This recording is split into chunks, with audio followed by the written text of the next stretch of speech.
Hello guys, आज इस video में मैं आपको बताने वाला हूँ कि मैंने आईफ़ोन 13 कैसे ऑर्डर किया और मुझे क्या-क्या दिक्कतें आई। बेसिकली उस चीज़ों पे उन चीज़ों पे मैं बात करूँगा और आपको ये भी बताऊँगा कि उसका जो मिनिमम प्राइस था वो कितना गया और क्या-क्या डिफ़िकल्टीज़ आई, तो वो उस चीज़ के बारे में हम बात करेंगे।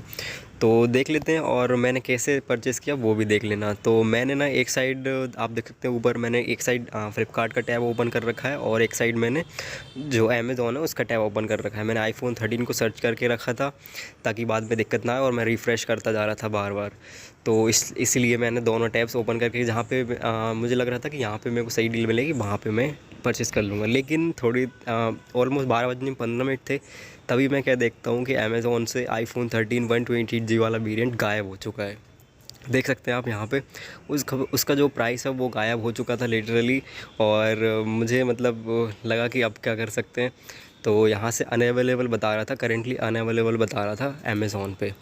तो फिर मैंने सोचा कि अब ठीक है, अब एक ही ऑप्शन बचता है, अब फ़्लिपकार्ट से लेते हैं। तो यहाँ पे मैं वेट कर रहा था, ऑलमोस्ट 12 बज चुके थे और आप देख सकते हैं जैसे ही मैंने रिफ़्रेश किया 49,990 रुपीज़ इसका जो प्राइस है वो आया था। तो मेरे पास कोई बैंक ऑफ़र नहीं था, मतलब आईसीआई बैंक नहीं था मेरे पास, ना ही एक्सेस था। तो मेरे को जो प्राइस आया था उसी पे परचेज़ करना था। तो जैसे ही मैं फिर बाय नाउ पे क्लिक कर देता हूँ और परचेज़ करने की जैसे जल्दी-जल्दी कोशिश करता हूँ। और फिर आप देखो कि क्या-क्या दिक्कतें आने वाली हैं। मैं आगे आपको सारी चीज़ें पता चल जाएँगी। तो पहले तो ये बहुत ज़्यादा लोडिंग करने में मतलब बहुत ज़्यादा टाइम ले रहा था और इंटरनेट मेरा बिल्कुल सही था। जैसे ही इसने फिर नेक्स्ट स्टेप पे गया, यहाँ पे आपको एड्रेस वगैरह पूछेगा, कौन से एड्रेस पे आपको ये मंगाना है। तो यहाँ पे मैंने ओके कर दिया। इसके बाद आप देख सकते हैं यहाँ पे जो पैकेजिंग का जो चार्ज है 29 रुपीज़, वो भी यहाँ पे ऐड हो चुका था।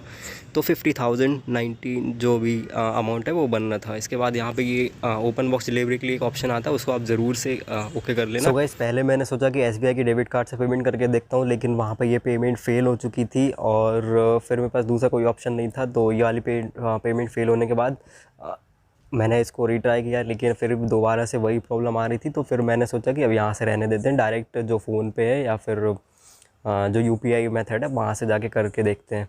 तो बैंक पेमेंट जो है वो ट्रांजैक्शन फ़ेल हो चुका था। वो वैसे भी मुझे पता था कि एसबीआई के उस पर ऑफ़र नहीं है, लेकिन फिर भी मैंने एक बार ट्राई करके देखा।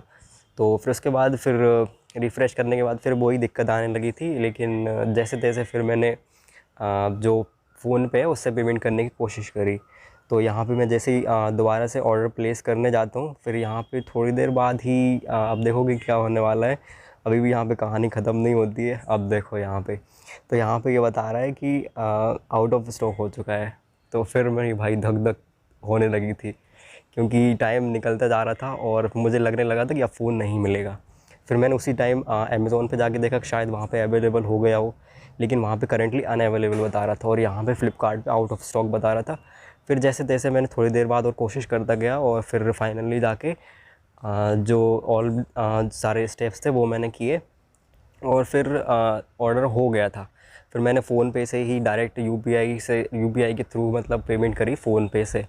तो फिर वहाँ पे सारी चीज़ें हो गई और 12 बज के कुछ 11 या 12 मिनट हो गए थे। उस टाइम पे जाके ऑर्डर कंफ़र्म हुआ, तब जाके जान में जान आई गाइस। और ये सारी दिक्कतें थी, मतलब बहुत ज़्यादा दिक्कत आ गई थी, आउट ऑफ स्टॉक हो रहा था बार-बार फ़ोन। फिर फ़ोन को ऑर्डर करने के बाद फिर मैंने चार्जर ऑर्डर किया और पहले मैंने फ्लिपकार्ट पे इसका प्राइस देखा और अमेज़न पे भी देखा था। अमेज़न पे थोड़ा सा महंगा था, यहाँ पे इस पे 1899 प्राइस आ रहा था।